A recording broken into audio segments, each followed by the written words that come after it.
Bienvenue dans ce journal du pré-week-end qui s'ouvre sur la télévision du développement et qui s'annonce plein de promesses. Madame, Messieurs, bonsoir.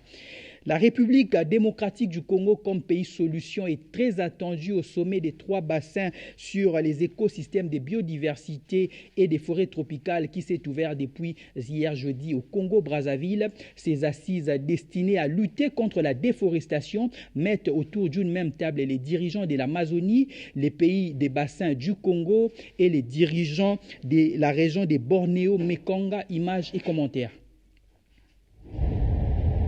La préservation de la biodiversité et des forêts tropicales est cruciale face au changement climatique que l'on observe actuellement à travers la planète. Du 26 au 28 octobre 2023, Brazzaville, capitale de la République du Congo, va accueillir le 2e sommet des 3 bassins qui réunira les dirigeants de l'Amazonie, des pays du bassin du Congo et de la région de Bornéo-Mekong d'Asie du Sud.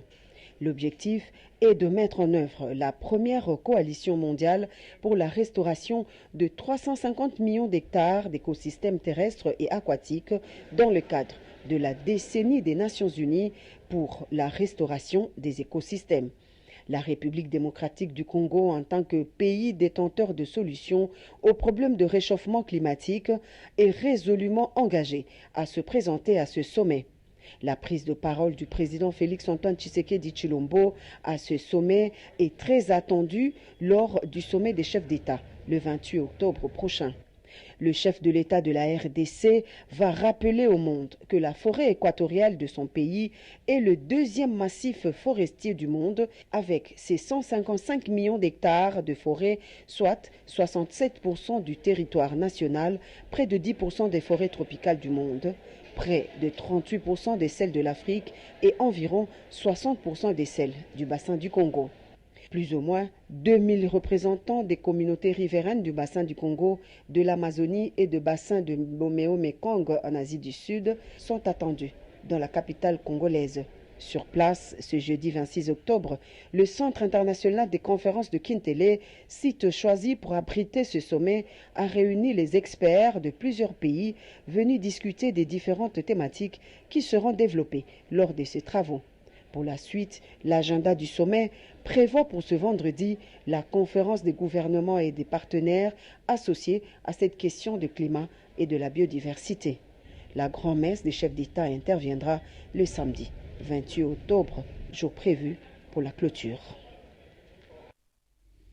Le Premier ministre Jean-Michel Samaloukonde a bouclé jeudi 26 octobre son séjour à Bruxelles en Belgique où il a pris part au forum Global Gateway qui s'est tenu du 25 au 26 octobre 2023. Il y est allé au nom du président de la République Félix-Antoine Tshisekedi Tshilombo pour mobiliser et inviter les investisseurs privés européens à venir au pays de Félix-Antoine Tshisekedi Tshilombo. Reportage. Arrivé au terme des assises, le Premier ministre s'est montré satisfait d'avoir porté haut la voix de la République démocratique du Congo sur plusieurs thématiques de développement avec à l'actif 2 accords importants signés, ce qui matérialise les échanges déjà amorcés avec l'Union européenne, tel qu'il le dit dans ce résumé de la mission faite à la presse. Nous sommes venus à Bruxelles en représentation du président de la République, du chef de l'État, son Excellence Félix-Antoine Tshisekedi Tshilombo, participer au Global Gateway Forum qui s'est tenu ici sous la direction de l'Union européenne, du moins en tout cas en termes d'initiative. Et c'est plusieurs pays qui se sont retrouvés pour discuter d'abord des questions de transport numérique. On entend par là voir plus d'accès à l'Internet au niveau mondial et particulièrement en Afrique en ce qui nous concerne, par plus de distribution en termes de fibre optique. On a aussi abordé les questions d'énergie, puisqu'on veut des énergies propres, des énergies renouvelables à l'heure où nous parlons de ces questions du climat, où la République démocratique du Congo se présente comme pays solution. D'abord du fait de ces forêts, mais aussi du 3e aspect que nous avons abordé lors de ce forum, ça veut dire la question des minéraux critiques, ceux qui participent à la transition énergétique. Et la République démocratique du Congo fait partie de ces pays qui régorgent le plus de ces éléments, notamment le cobalt, le nickel, le lithium. Et à ce sujet, nous avons annoncé ce que nous attendons de l'Union européenne, qui se présente aujourd'hui comme étant un partenaire qui veut accompagner le développement de la chaîne de valeur ajoutée. Ce forum était aussi l'occasion de matérialiser des discussions déjà entreprises avec l'Union européenne à travers 2 accords, l'un qui a trait au corridor de Lobito et l'autre à la chaîne de valeur ajoutée au niveau de la République démocratique du Congo. C'était un reportage de Blandit Boueto rendu par Axel Kayongo. En diplomatie, Kinshasa montre ses biceps face aux provocations et aux attaques répétées du Rwanda contre la République démocratique du Congo. Le vice-premier ministre des Affaires étrangères, Christophe Lutundula, a adressé une mise en garde sévère à la communauté internationale. C'était à l'occasion d'une réunion tenue avec son collègue, le vice-premier ministre de la Défense nationale, Jean-Pierre Bemba Gombo, et les ambassadeurs des États-Unis d'Amérique ainsi que ceux de l'Union européenne. Georges Kissapindou signe ses reportages. Si jamais, même par hasard, une balle tombait sur Goma, nous allons réagir dans les heures qui suivent. Donne le vice-premier ministre, ministre des Affaires étrangères, Christophe Lutundula, au cours de cette réunion tenue avec son collègue de la Défense nationale, Jean-Pierre Bemba Gombo, en présence du ministre de la Communication et Médias, porte-parole du gouvernement Patrick Muyaya Katembwe et du vice-premier ministre des Affaires étrangères Crispin Mbadou. Face à face avec les ambassadeurs des USA et de pays membres de l'Union européenne, ces derniers ont eu droit à de preuves suffisantes sur l'activisme meurtrier du Rwanda dans la partie est de la République démocratique du Congo entre le 18 et le 24 octobre dernier. Christophe Lutundula a dans son speech démontré aux ambassadeurs des USA et des pays membres de l'Union européenne que le Rwanda n'est pas dans la logique de la paix. Si on n'arrive pas à restaurer l'autorité de l'État partout, les victimes seront toujours nous. Et enfin, on ne peut pas avoir l'étendue de notre pays et penser qu'on aura des guerres avec les voisins, c'est pas ça. Mais tout a une limite. Encore une fois, le 28 septembre, lorsque j'ai parlé au Conseil de sécurité, j'ai dit, monsieur, agissez avant qu'il ne soit trop tard. Et je peux vous dire, au nom du président, au nom du gouvernement, que si jamais, même par hasard, une balle tombait sur Goma, mes chers partenaires, sachez que nous allons réagir dans les heures qui suivent. Il n'est pas coutume qu'un ministre des Affaires étrangères obtienne cette phrase-là, c'est plutôt lui, au nom du gouvernement pour lequel nous parlons de nous disons, ça n'est trop, et c'est le moment. Là, vraiment, c'est trop et c'est trop. Je tenais à vous le dire, le ministre de la Défense vous a donné notre tonalité, je tenais à vous prendre à témoin. Vous avez tout le moyen de vérifier ce que nous disons. Vous pouvez vérifier les images, ce n'est pas nous, ce sont les images de la MONUSCO. Le fait que la guerre est chez nous, vous devez être le premier. La République démocratique du Congo met la communauté internationale devant ses responsabilités et attend donc son soutien tout en soulignant que le recours à la force reste une probabilité. Spectacle de violence désolant ce matin dans la commune de la Gombe. Les étudiants de l'ISPT ont attaqué les élèves du collège de la Salle. Ces actes d'horreur se sont déroulés exactement au terrain du collège de la Salle, site au cœur d'un dossier judiciaire depuis des années. Et tout cela s'est déroulé sous la barbe des autorités compétentes. Renate Moukoko était là pour le compte de la télévision du développement. Rassurez-vous, vous n'êtes pas au cinéma devant un film fiction. Cette scène se déroule bel et bien ici, à Kinshasa, sur l'avenue de la Science, dans la commune de la Gombe. Les étudiants de l'ISPT avaient envahi les élèves de l'école de la Salle vers 10 h du matin, d'où cette débandade à la suite de nombreux actes de violence que nous nous refusons de diffuser par décence. Beaucoup de cas de blessures et casses ont été enregistrés. Pomme de discorde, la sempiternelle querelle autour du terrain situé derrière les locaux du collège de la Salle, un terrain revendiqué par les deux établissements voisins. À en croire des témoignages, des jets de projectiles, du gaz lacrymogène et même de coups de feu ont été utilisés dans cette drôle de bataille. Parmi les responsables de l'école, un prêtre a été interpellé puis relâché quelques heures après ces incidents. Une bagarre qui indique très bien que beaucoup reste encore à faire pour le maintien de l'ordre et de la discipline au sein de nos établissements publics d'enseignement. Affaire à suivre. Prenons cette nouvelle en santé avant de poursuivre ce journal. Mettre en place les mesures de sécurité sanitaire en République démocratique du Congo, c'est l'objectif des cérémonies jumelées des travaux de l'évaluation externe conjointe des capacités minimales requises au titre des règlements sanitaires internationaux et de l'évaluation des performances et services vétérinaires en République démocratique du Congo. C'est vendredi 27 octobre 2023 à l'hôtel Béatrice dans la commune de la Gombe. Ces assises ont été clôturées par les secrétaires généraux, à savoir les secrétaires générales à la santé et la secrétaire générale aux pêches et élevages. Nathalie Moussungu reviendra avec force détail dans nos prochaines éditions. La communauté de développement de l'Afrique australe, SADC, lance une mise en garde à l'endroit de la communauté internationale et demande la levée immédiate des sanctions imposées contre la République du Zimbabwe. C'est en fait le président angolais João Manuel Lourenço, président en exercice de la SADC, qui l'a déclaré dans un communiqué publié en date du 25 octobre dernier, allais-je dire. Suivez l'intégralité de ces communiqués rendus pour vous par Axel Kayongo. Déclaration du président de la SADC et président de la République d'Angola, son Excellence Manuel João Gonçalves Lourenço, demandant la levée de toutes les sanctions imposées à la République du Zimbabwe. 25 octobre 2023. 1. La communauté de développement de l'Afrique australe SADC renouvelle sa solidarité avec le gouvernement et le peuple de la République du Zimbabwe en appelant à la levée de toutes les sanctions imposées à ce pays. 2.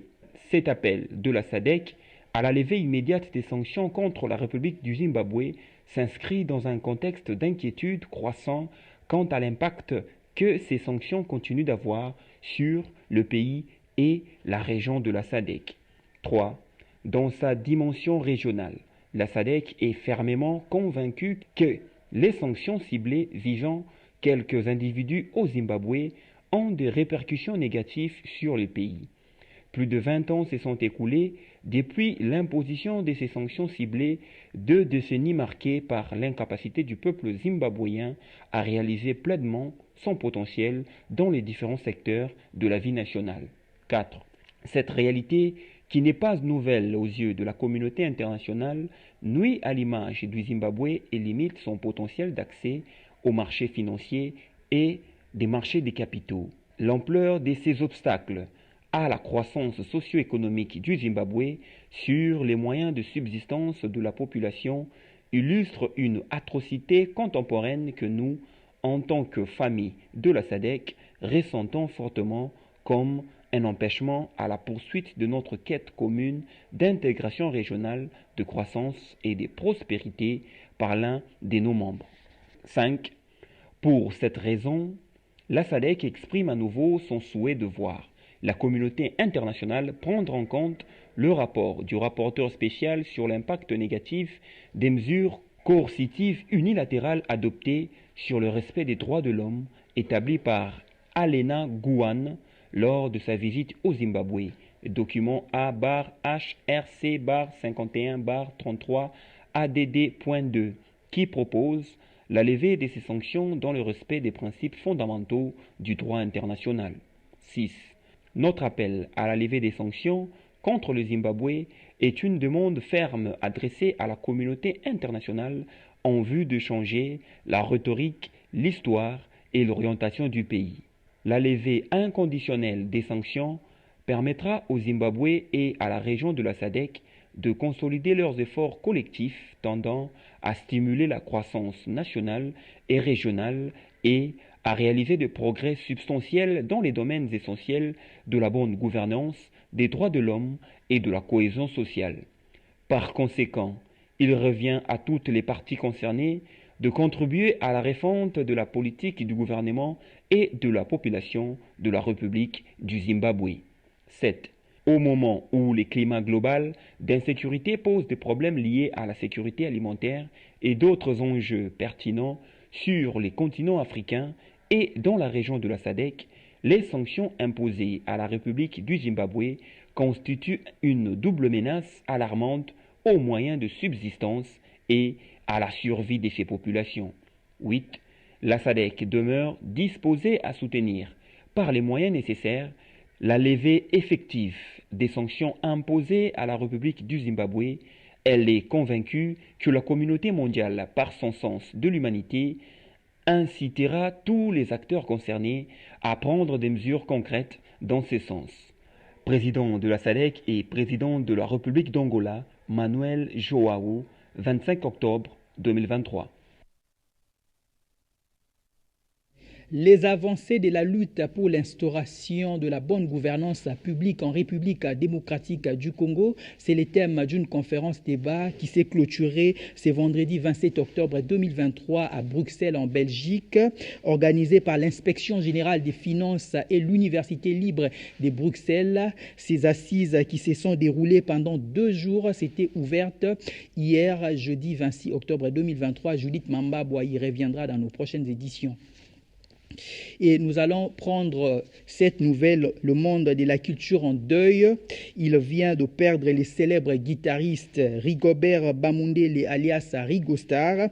L'auteur-compositeur soliste congolais a tiré sa révérence depuis jeudi 26 octobre 2023 à Paris. En attendant le programme des obsèques, les amoureux de la rumba congolaise peuvent garder en eux les souvenirs des notes de guitare de ces grands artistes d'exception. Et puis en société, pas du tout facile pour circuler dans la ville de Kinshasa un peu de temps. Presque toujours, les embouteillages paralysent la circulation, d'où l'intérêt à savoir ce qui en est exactement à la base. Nos reporters Anita Tidianzenza et Richard Célio se sont rendus sur terrain, plus précisément au rond-point Willery, pour essayer de percer ces mystères. Suivez. Depuis un certain temps, des embouteillages monstres perturbent le trafic routier dans la ville-province Kinshasa. Focus sur le rond-point des Huileries. Ici, les conducteurs de véhicules passent pratiquement des heures pour rouler avec fluidité à la hauteur de ce gigantesque site. Conséquence, difficile pour les passants de traverser, surtout pendant le coucher du soleil. Conséquence, difficile pour les passants de traverser, surtout pendant le coucher du soleil. À cela s'ajoute le mauvais stationnement des taxis-motards qui vient envenimer la situation. Le non-respect du code routier par certains conducteurs est l'autre raison explicative de cette situation, telle que l'affirme ce chauffeur, tout comme aussi le manque de parking approprié pour les taxis-motards. On doit savoir respecter le code de la route. Les chauffeurs doivent cesser de rouler à sens unique pour éviter de créer des embouteillages. Aux autorités de veiller sur les agents omis à la sécurité routière.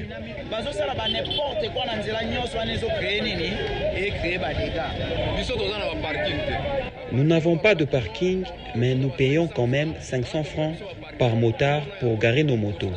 C'est pourquoi nous demandons aux autorités de nous créer un parking pour éviter les embrouilles.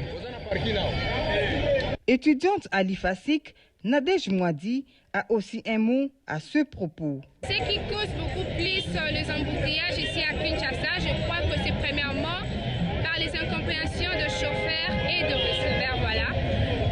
Les chauffeurs prennent parfois des bandes qui ne leur sont pas destinées, ils prennent des routes qui ne les sont pas du tout destinées.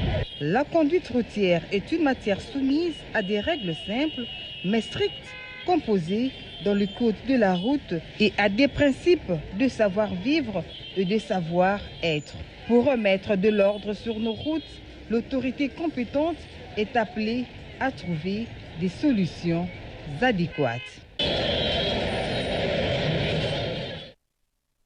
Toujours en société, nous allons prendre cette fois-ci les cris d'alarme de la population de la province du Kasaï central. Les têtes d'érosion continuent d'engloutir les quartiers télécoms dans la commune d'Nganza. Nous sommes là dans la province du Kasaï central. C'est la raison d'être de cet appel qu'il lance à l'endroit du chef de l'État Félix-Antoine Tshisekedi Tshilombo pour pouvoir remédier cette situation qui dérange cette population. Bernadette Sakinangongo signe ses reportages. Telle une proie s'est fait dévorer par le prédateur, la ville de Kananga, du jour au lendemain, est à la merci de plusieurs ravins géants qui engloutissent progressivement cette entité provinciale. Le quartier télécom dans la commune d'Nganza, par exemple, court un danger réel et permanent, comme l'attestent ces images. Plusieurs têtes d'érosion ont rongé une route dans ce quartier qui jadis permettait aux habitants de ce coin de se rendre aisément en ville. À ces jours, avec la disparition de cette route, la population de Télécom éprouve beaucoup de difficultés pour arriver à leur lieu de travail et ipso facto, l'enclavement s'installe de plus en plus. L'hôpital Kalema Mulumba est lui aussi exposé à ces dangers qui n'est plus qu'à quelques mètres et si l'on y prend garde, cette bâtisse pourra être engloutie. Dans cette école catholique, quelques salles de classe ont été complètement démolies par le ravin. La partie qui tient encore va bientôt disparaître et la gratuité de l'enseignement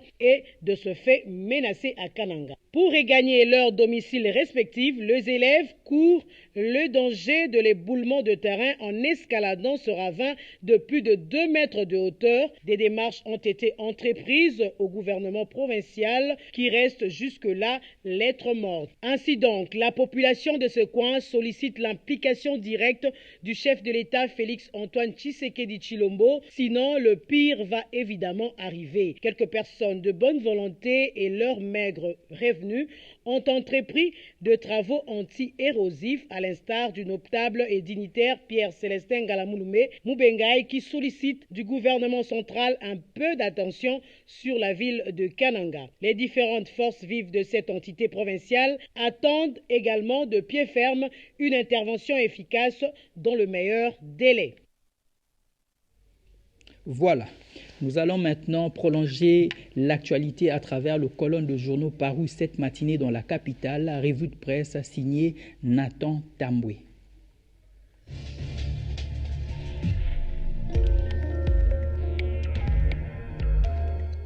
Bienvenue dans cette sélection de journaux parus cette matinée dans la capitale congolaise. RDC, Mélenchon appelle le Rwanda à abandonner ses visées expansionnistes, écrit à sa une l'agence congolaise de presse. Cette demande a été formulée lors de l'entretien jeudi à Kinshasa entre le chef de l'État congolais et le leader de la France insoumise, a appris le bulletin des sources présidentielles et à la dépêche de poursuivre sur des déclarations de Jean-Luc Mélenchon qui dénonce la reprise des activités militaires de l'agresseur au moment où la RDC organise ses élections. C'est dans ce contexte, indique l'agence congolaise de presse, que l'homme politique français a lancé un appel au respect des engagements pris par les uns et les autres à travers les différents processus de paix.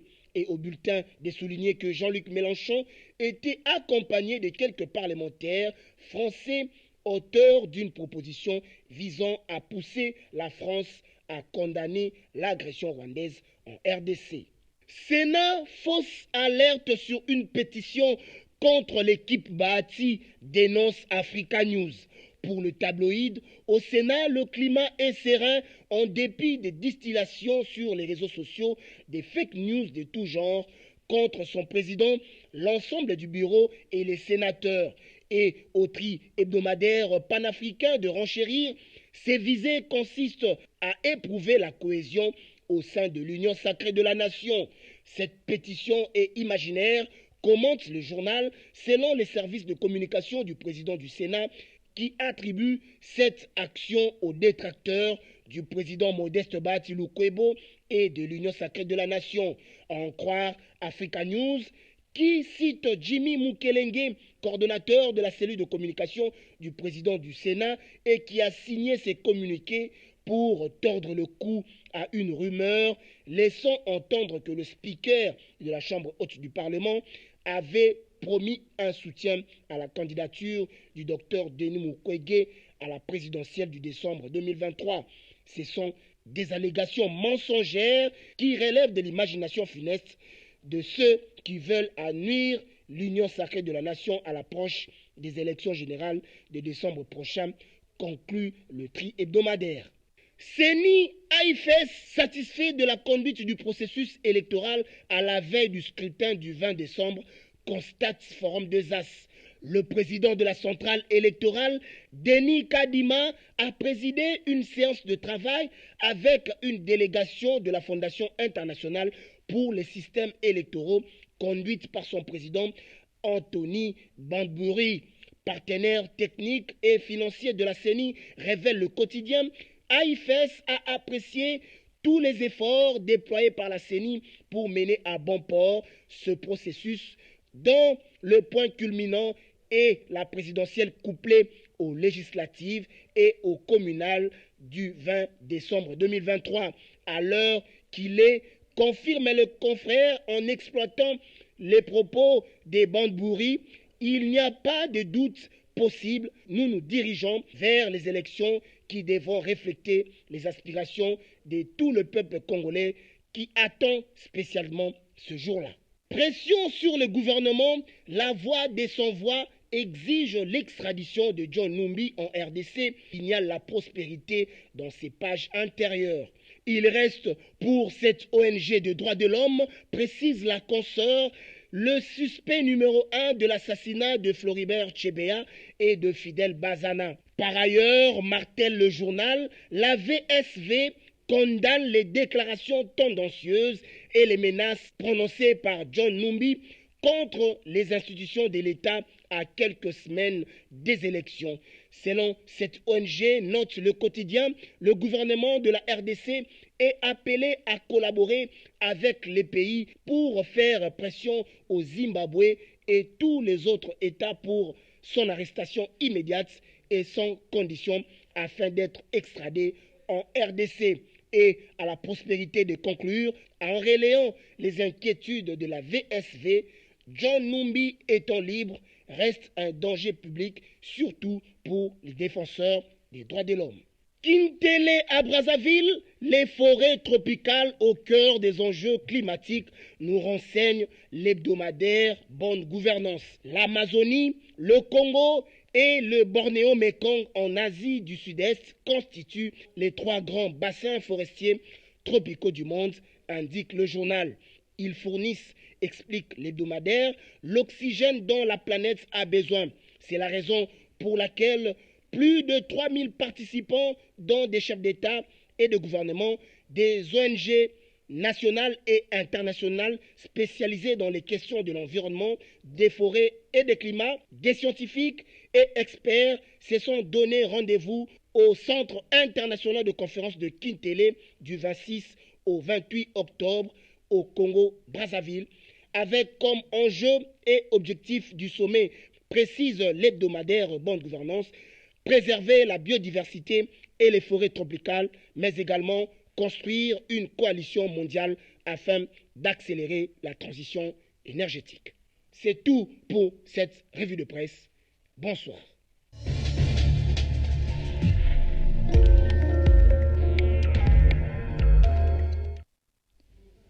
Merci à Nathan Tamboué pour cette belle sélection de journaux. Madame, Messieurs, c'est par ici que nous bouclons complètement cette édition du journal. Merci de l'avoir suivi et restez fidèles au programme de la RTNC2 Développement.